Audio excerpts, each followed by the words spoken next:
हरे कृष्णा। तो कभी कभी ऋत्विक सिस्टम से कुछ लोग बोलते हैं कि प्रभुपाद जी के शिष्यों ने प्रभुपाद जी की दीक्षा गुरु की पोजीशन को हटा करके खुद दीक्षा गुरु बन गए हैं। वो प्रभुपाद जी की वैल्यू को कम कर रहे हैं। तो ये तो बड़ा ही निराधार तर्क है। ये तर्क तो फिर गौड़िया मठ वाले भी दे सकते थे कि प्रभुपाद जी ने खुद दीक्षा गुरु बन गए शिला भक्ति सिद्धांत सरस्वती ठाकुर की पोजीशन को हटा करके। तो सिमिलरली हम ऊपर जाएंगे, ऐसे ही सिक्स गोस्वामी ने चैतन्य महाप्रभु की पोजीशन को ले लिया, नारद मुनि ने ब्रह्मा जी की पोजीशन को ले लिया। तो ये तो बड़ा ही निराधार सा तर्क है। एक शिष्य अपने गुरु की समाधि लेने के बाद उनकी लेगेसी को अगर कंटिन्यू करता है तो वो उनको ग्लोरीफाई कर रहा है ना। जैसे शिला प्रभुपाद जी जब फॉरेन कंट्रीज़ में गए तो प्रभुपाद जी के जितने भी शिष्य बने, प्रभुपाद जी ने क्या बोला, ये सभी शिष्य मेरे गुरुदेव भेज रहे हैं मेरे को मेरे मिशन में हेल्प करने के लिए। मेरा मिशन क्या है, पाश्चात्य देशों में प्रचार करना। ये सब तो मेरे गुरु के शिष्य हैं ना। जो गुरु जब है, जब कोई भी गुरु अपने शिष्य को स्वीकार करता है, उसका जो इंटरनल भाव होता है वो यही होता है कि वो अपने गुरु के बिहाफ पर उनको स्वीकार कर रहा है, अपने गुरु परंपरा के बिहाफ पर। वो गुरु उस गुरु परंपरा के रिप्रेजेंटेटिव के रूप में शिष्य को स्वीकार करते हैं। तो इसमें क्या गलत है? इसमें कुछ भी गलत नहीं है।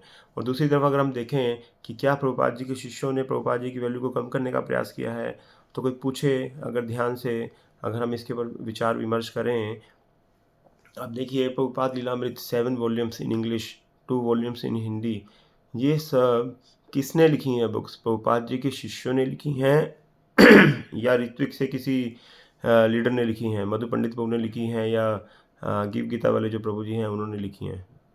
जो प्रभुपाद जी के ऊपर लीलामृत है, प्रभुपाद जी के ऊपर इतनी सारी बायोग्राफी आज तक किसी आचार्य के बारे में नहीं लिखी गई होंगी जितनी प्रभुपाद जी के ऊपर लिखी गई हैं। प्रभुपाद जी के हर शिष्य ने, लगभग हर शिष्य ने अपने एक्सपीरियंस, अपने अनुभव प्रभुपाद जी के साथ शेयर किए हैं, अलग अलग वीडियोस में, अलग अलग लेटर्स में, अलग अलग बुक्स के अंदर। कितनी सारी बुक्स प्रभुपाद जी के ऊपर लिखी जा चुकी हैं। माई प्रभुपाद, प्रभुपाद ग्लोरीज, मुझे नाम भी याद नहीं आ रहा, इतनी सारी बुक्स हैं। तो इतनी सारी बुक्स किन्होंने लिखी हैं? प्रभुपाद जी के शिष्यों ने या ऋत्विक सिस्टम वालों ने लिखी हैं? दूसरा, मधु पंडित प्रभु जो है प्रभुपाद जी से सीधा दीक्षा लेते हैं और दिलवाते हैं। तो आप ये देखिए कि प्रभुपाद जी को वो कैसे जान पाए। कोई कहेगा कि हाँ, प्रभुपाद जी की बुक्स पढ़ करके प्रभुपाद जी को जान पाए। तो आप ये सोचिए ज़रा कि प्रभुपाद जी की बुक्स आपको किसने प्रोवाइड की हैं? बीबीटी ने प्रोवाइड की हैं। बीबीटी कौन चला रहा है? प्रभुपाद जी के शिष्यगण चला रहे हैं। तो जिन प्रभुपाद जी के शिष्यों की मेहनत से, कृपा से हमें प्रभुपाद जी के ग्रंथ पढ़ने को मिले, श्रीमद् भगवद गीता, श्रीमद् भागवतम, श्री चैतन्य चरितामृत, तो क्या उनके प्रति हम कोई ग्रेटिट्यूड नहीं रख सकते? उन सबको हम फ्रॉड फ्रॉड बोल देंगे? This is totally nonsense. उन्होंने प्रभुपाद जी के लिए बहुत कुछ किया है। हमें प्रभुपाद जी के ग्रंथ, दिव्य ग्रंथ हमें प्रदान किए हैं। प्रभुपाद जी की पूरी बायोग्राफी, शिला शिला भक्ति चारू स्वामी महाराज ने प्रभुपाद जी के ऊपर बायोग्राफी बनाई, अभय चरण अरविंद।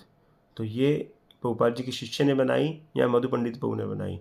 तो हमें इसके ऊपर विचार विमर्श करना चाहिए कि क्या सच में प्रभुपाद जी के शिष्यों ने प्रभुपाद जी की ग्लोरीज को कम किया है या उसको मल्टीप्लाई किया है? तो ये बहुत सोचने का विषय है। हरे कृष्णा।